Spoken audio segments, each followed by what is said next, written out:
Returns is a beat-em-up developed by Konami and released for the Super Nintendo in 1993. As expected, the game takes us through Tim Burton's 1992 film of the same name, even featuring digitized cutscenes from the movie.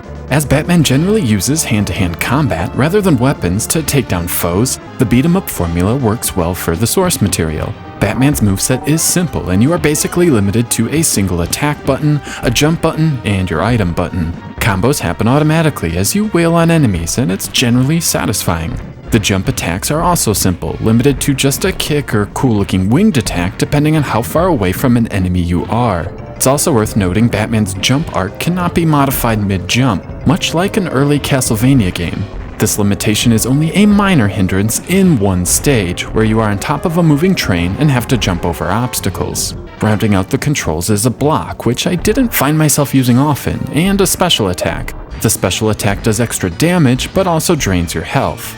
My favorite part about the combat are the grabs. If you walk up to an idle enemy, you grab onto them. From here, you can throw them to the ground, into other enemies, against the back wall, or grab a second enemy and smash their heads together. It all works rather seamlessly, and despite the somewhat limited moveset, Batman Returns is an incredibly fun experience. The movement is somewhat stiff, as you would expect from the genre, but the controls are incredibly responsive, and taking on hordes of Gotham's criminals never feels overwhelming or frustrating. The flow from one attack to another, and from one enemy to another, is seamless, and the controls never get in the way of the action. The imaginative world created by Tim Burton is also an excellent environment for a beat-em-up, and Batman Returns does a wonderful job capturing the feeling of Gotham City. The game is both dark yet colorful all at the same time. The Gothic Art Deco style is captured perfectly, and the entire adventure feels completely different than most games of the era. This style is carried over into the enemies and even Batman himself. From the Penguin's Duckmobile to the abundance of strange clowns,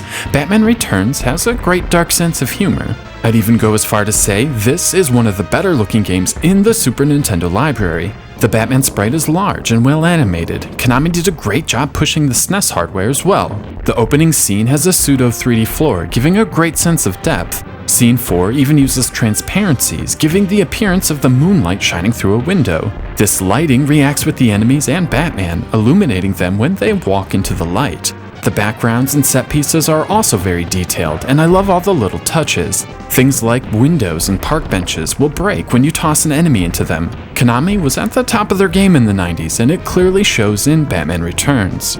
The driving section of Scene 5 also looks great, better than many dedicated racing games from the time. Speaking of driving scene, Batman Returns isn't strictly a beat-em-up. There are side-scrolling levels giving the game a bit of variety. Unfortunately, these are easily the weakest part of the entire game. The combat feels a bit clunky, the levels rely too much on a clumsy grappling hook mechanic, and they just aren't as fun as the other levels. Thankfully, the true beat-em-up style scenes make up a majority of the game. Another weak point are the bosses. These are either way too easy or way too difficult. Catwoman takes forever to take out, and I found myself just wasting lives with the special attack to get it over with. The Penguin fights take place in the side-scrolling format, and Batman's huge size and clunky jumping make these a tedious chore. These aren't terrible by any stretch, they just fail to live up to the awesomeness the rest of the game provides. Perhaps the crowning achievement of Batman Returns is the score. I absolutely love the music found in the Tim Burton Batman movies, and Danny Elfman created what I consider to be a masterpiece. The Super Nintendo does a wonderful job recreating the orchestrated sound from the film, and I was blown away by how accurate and correct everything sounds. The game immediately brought me back to my childhood, waiting in line for Batman the Ride at Six Flags Great America, with the awesome layers of winds, horns, and organs capturing the gothic sound that just screams Gotham City. The sound effects are also terrific, with the appropriate thwack and thud sounds giving a nice weight to all of Batman's punches and kicks.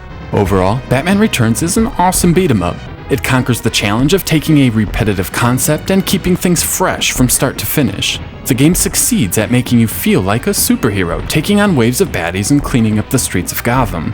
While the game fumbles a bit with the side-scrolling sections and weak bosses, it more than makes up for these shortcomings with awesome graphics, terrific style, and one of my favorite Super Nintendo soundtracks of all times. No one ever talks about Batman Returns, and for the life of me, I can't figure out why.